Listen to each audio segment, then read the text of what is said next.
बिहार सचिवालय में मुख्यमंत्री सम्राट चौधरी की अध्यक्षता में आयोजित मंत्रिमंडल की महत्वपूर्ण बैठक में विभिन्न विभागों से जुड़े 25 प्रस्तावों को मंजूरी दी गई। बैठक के बाद मंत्रिमंडल सचिवालय विभाग के अपर मुख्य सचिव अरविंद कुमार चौधरी ने बताया कि गोपालगंज स्थित सासामूसा चीनी मिल के पुनः संचालन और गन्ना किसानों के बकाया भुगतान के लिए 42 करोड़ 99 लाख रुपए से अधिक की राशि स्वीकृत की गई है। इसके साथ ही विकसित भारत रोजगार एवं आजीविका गारंटी मिशन योजना को भी मंजूरी दी गई है, जिसे 1 जुलाई 2026 से लागू किया जाएगा। उन्होंने बताया कि कैबिनेट बैठक में कई अन्य महत्वपूर्ण प्रस्तावों को भी स्वीकृति प्रदान की गई है। आज का पहला एजेंडा गन्ना उद्योग विभाग का था।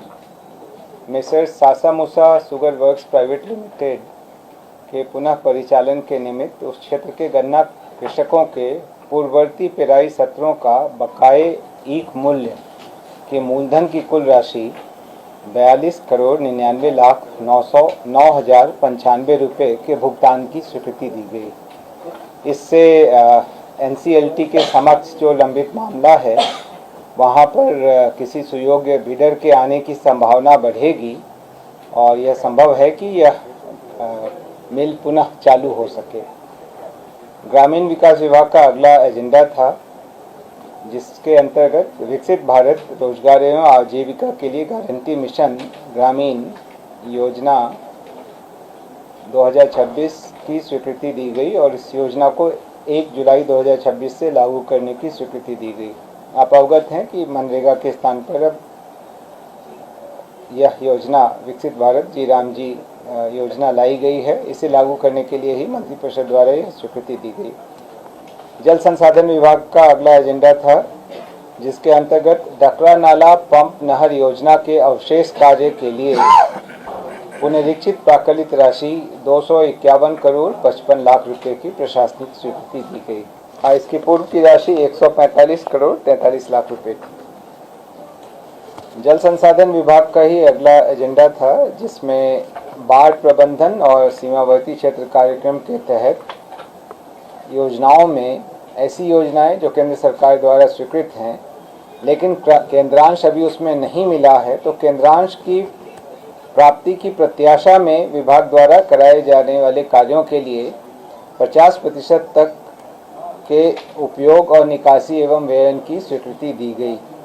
विभिन्न योजनाओं के लिए 801 करोड़ का 50% यानी 400.66 करोड़, भूअर्जन इत्यादि के मद में 250 करोड़ तथा सीमा क्षेत्र में नदी प्रबंधन गतिविधि के लिए 240 करोड़ का 50% अर्थात 120 करोड़ के उपयोग एवं निकासी व्ययन की स्वीकृति दी गई। जल संसाधन विभाग का ही अगला एजेंडा था, जिसके तहत सिंधवारनी जलाशय योजना एवं इससे निकलने वाली उच्च स्तरीय मुख्य नहर के पुनर्स्थापन कार्य हेतु प्रथम पुनरीक्षित प्राकलित राशि 196 करोड़ 89 लाख 44 हजार रुपये की प्रशासनिक स्वीकृति दी गई। नगर विकास एवं आवास विभाग का अगला 4 एजेंडा है। छठे एजेंडा में अमृत 2 के अंतर्गत बिहार शरीफ में IND एंड STP निर्माण परियोजना हेतु लागत राशि 101 करोड़ 63 लाख 33 हजार 464 रुपये की प्रशासनिक स्वीकृति दी गई। यह STP में जो सीवेज है और बाकी पानी है उसको पहुंचाने के लिए इंटरसेप्शन एंड डाइवर्सन मैकेनिज्म के निर्माण के लिए इस योजना की स्वीकृति दी गई। साथ ही साथ STP के निर्माण की भी स्वीकृति दी गई। अगले एजेंडा के अंतर्गत केंद्र प्रायोजित अटल नवीकरण और शहरी परिवर्तन मिशन अमृत 2 के अंतर्गत हाजीपुर जलापूर्ति परियोजना हेतु 131 करोड़ 88 लाख 40 हजार 241 रुपये की स्वीकृति दी गई। अगले एजेंडा में इसी योजना के अंतर्गत बेगूसराय सीवरेज नेटवर्क एवं STP निर्माण के लिए 375 करोड़ 86 लाख 61 हजार 872 रुपये की प्रशासनिक स्वीकृति दी गई।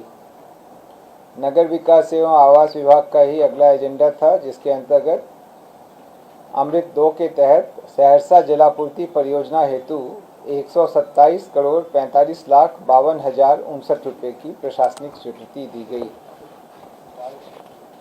परिवहन विभाग का अगला एजेंडा था, जिसके अंतर्गत पुरानी 15 वर्ष से पुरानी सरकारी वाहनों की स्क्रैपिंग हेतु मानक संचालन प्रक्रिया की कंडिका 4.2 एवं 4.3 के सभी प्रावधानों को विलोपित करने की स्वीकृति दी गई।